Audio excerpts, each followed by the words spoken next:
দেখো প্রতিদিন কিন্তু সকাল থেকে দুপুর অবধি যে কাজকর্মগুলো করি সেইগুলোই তোমাদের সাথে শেয়ার করি। আজকে চলে এসেছি কিন্তু একটু অন্যরকম ব্লগ নিয়ে তোমাদের সাথে শেয়ার করতে।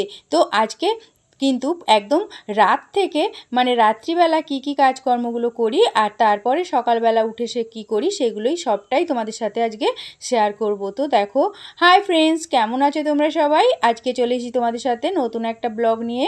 এখানে দেখো সকালবেলায় কিন্তু আমি প্রতিদিন যে কাজকর্ম মানে রান্নাবান্না উঠে করি সেগুলো কিন্তু রাত্রে আমি গুছিয়ে রেখে দিই, না হলে কিন্তু সকালবেলা উঠে আমার রান্না করার সময় অনেকটাই দেরি হয়ে যাবে উঠতে। আর তো ধরো সকালবেলা ঘুম থেকে উঠে আরও নানা রকম কাজ থাকে, তো সেগুলো করতে গিয়ে সকালবেলা একদমই কিন্তু সময় পাওয়া যায় না। এই শাক রান্না করলে গুছিয়ে রাখা বা যে কোনো সবজি কাটাকুটি করার সময় কিন্তু অনেকটাই আমাদের লাগে। আর ভোরবেলা উঠে রান্না করলে অতটা সময় কিন্তু একদমই হাতে থাকে না। তো তার জন্যই কিন্তু রাত্রিবেলা আমি সব গুছিয়ে রেখে দিই। বেশিরভাগ আলুটা কিন্তু আমি কাটি না, কারণ আলু কেটে রাখলে কালো হয়ে যায়। তো এখানে দেখো পুঁই শাক, একদম টাটকা টাটকা পুঁই শাক নিয়ে এসেছিলো। পুঁই শাকগুলো দেখলে মনে হচ্ছে তো একদম যেন কাঁচাই খাওয়া যায়।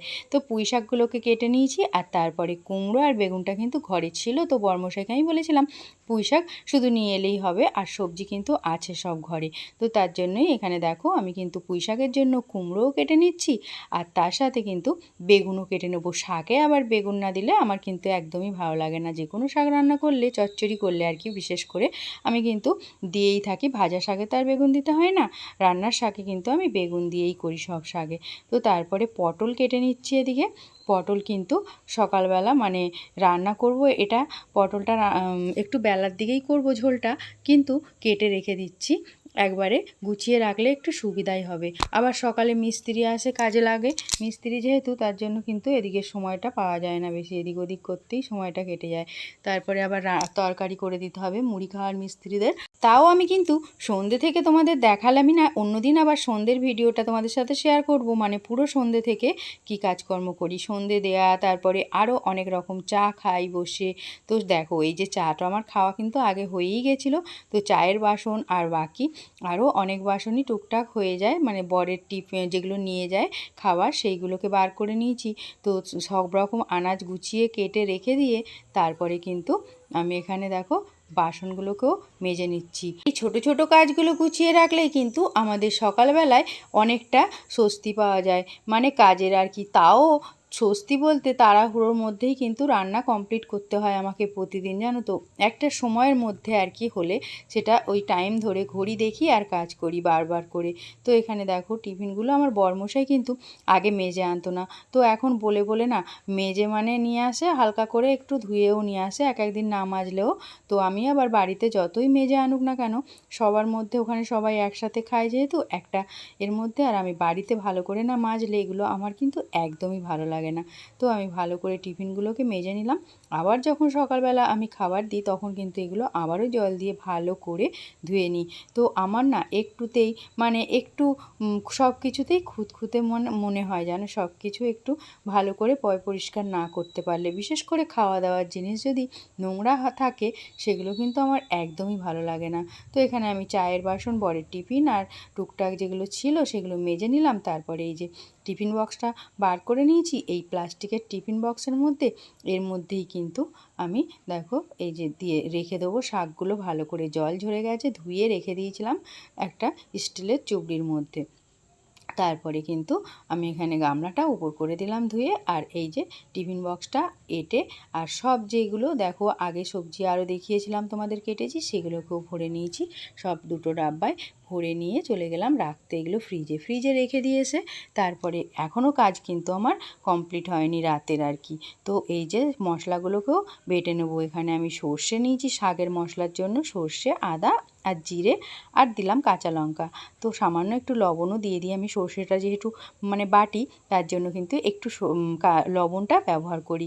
তো তারপরেই দেখো সব গুছিয়ে রেখে দিয়েছিলাম, মশলাটাও করে রেখেছিলাম। এবার সকালবেলা ঘুম থেকে উঠেই কিন্তু তারপরে যে বাসন টুকটাক আরও খাওয়ার রাত্রে হয়েছিল সেগুলো মেজে নিয়েই আর ঘরটা ঝাড় দিয়ে রান্নাটা বসিয়ে দিয়েছিলাম। তার আগে কিন্তু আমি টয়লেটে যে আর প্রতিদিনই কিন্তু জামা কাপড় যে বাসি থাকে, তারপরে বাসি জামা কাপড় ছেড়ে আর ফুলগুলোকে তুলে নিয়ে তারপরেই বাকি যে কাজকর্মগুলো থাকে মানে সেইগুলো সেরে নিই রান্না করার আগে। তারপরে এদিকে দেখো আমার রান্নাবান্না কমপ্লিট হওয়ার পরে চা করে নিয়েছিলাম আর বরমশাইয়ের সাথে বসে চাটা খেয়ে নিয়েছিলাম। আর এদিকে বরমশাইয়ের সাথে একটু খিটিরমিটির তো লেগেই থাকে মাঝে সাঝে, কার না হয় বলো তো সংসারে, এরকম হয়েই থাকে। আর আমরা যদি যখন রাগ করি দুজনে কিন্তু খুব বেশিক্ষণ আমরা রাগ করে থাকতে পারি না।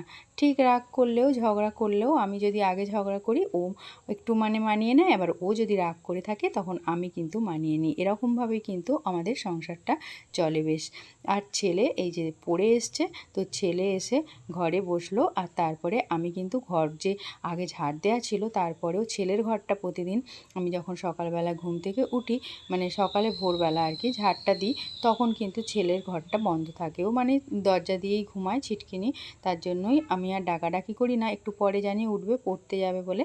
আর তারপরে আমি কিন্তু পরে আবার যখন ঘর মুছি তার আগে কিন্তু ঘর ভালো করে ঝাড়টা দিয়ে নিই। আর এই যে বিস্কুটের গুঁড়োগুলোও তো পড়ে, আর আমাদের পিকুসোনা যে আছে বাড়িতে পিকুসোনাকেও বিস্কুট দেওয়া হয় না, আমরা যখন চা খাই তো ওকে তো নিচে দেওয়া হয় বিস্কুট তুলো, ও এমনিতে যতই ওর জায়গায় দিই না কেন ওর যে মানে বাটিটায় খায় সেই বাটির মধ্যে দিলে ও কিন্তু কিছুতেই খাবে না, সেই মুখে করে নিয়ে এসে আমাদের কাছে বসেই খাবে, আমরা যেখানে বসে চা খাবো। আর তার জন্যই কিন্তু ওকে আর দিই না, এই নিচে আমাদের সামনেই দিই। আর সেই বিস্কুটের গুঁড়োগুলো তো পড়েই থাকে চারিদিকে, সেগুলো আবার পায়ে পায়ে নালে এদিক ওদিক হয়, তার জন্য আবারও ভালো করে একটু ঝাড় দিয়ে নিলে ঘর দুয়ারটা কিন্তু একটু খুব ভালো মতো মুছে নিলে পরিষ্কার হয়। তারপরে দেখো ঘরগুলো আমি কিন্তু আজকে এখনও মুছিনি, আর ঘরগুলো ঝাড় দেওয়ার পরে চলে এসেছিলাম ডাইনিং টেবিলে, আর ডাইনিং টেবিলটা ভালো করে সব সরিয়ে পরিষ্কারভাবে মুছে নিলাম একটা মানে সাদা কাপড় ছেঁড়া দিয়ে। এতটা প্রতিদিন মোছার পরেও তেলচিটে হয়ে যায়। আর এদিকে কারেন্টের মিস্ত্রি এসছে, তো কারেন্টের মিস্ত্রি কাজ করছে, আর আমি কিন্তু এদিকে যে রান্না আমার বাকি ছিল আর কি, পুঁই শাক টকের ডাল সকালবেলা আর ডিম সেদ্ধ করে বরমশাইকে দিয়ে দিয়েছিলাম। আর তারপরে কিন্তু আমরা এই যে দেখো কারেন্টের মিস্ত্রি ভাইকেও মুড়ি দিয়ে দিয়েছিলাম আর আলুর দম করে নিয়েছিলাম মুড়ি খাবার। তারপরে কিন্তু আলুর দম মুড়ি আমিও টিফিন করে নিয়েছিলাম। এদিকে পিকুসোনাকে তো আলুর দম দিইনি, শুধু মুড়ি দুটো দিলে ও তাই কিন্তু খায় খুব ভালো, তো ওকে দুটো দিয়ে দিয়েছিলাম। এদিকে ছেলেও খেয়ে নিয়েছে আর আমিও খেয়ে নিলাম। খেয়ে নেওয়ার পরে তারপরে যাব আরও যে কাজ থাকে অনেক, তো এদিকে দেখো এই দেখো কারেন্টের মিস্ত্রি কাজ করছে এদিকে সবটা ছড়ানো ছিটানো, পরে ঘরটা মুছে নেবো, কাজ হয়ে গেলে পিকুসোনাকে আমি এখানে দুপুর হয়ে গেছে তারপরে কিন্তু ভাতটা খেতে দিয়ে দেবো। এখানে ভাতটা আমি দেখো শুধু নিয়ে আসতে দেরি, মানে ও বুঝতে পারে যে ওর ভাতও ঠিক দেখে তাকিয়ে তাকিয়ে, আর দেখার পরেই যেই দেখবে ওর বাটিতে ভাতটা দিয়েছি ও না দৌড়ে এসে এত লাফাঝাপা করে যে কী আর বলবো। দেখা হচ্ছে পরের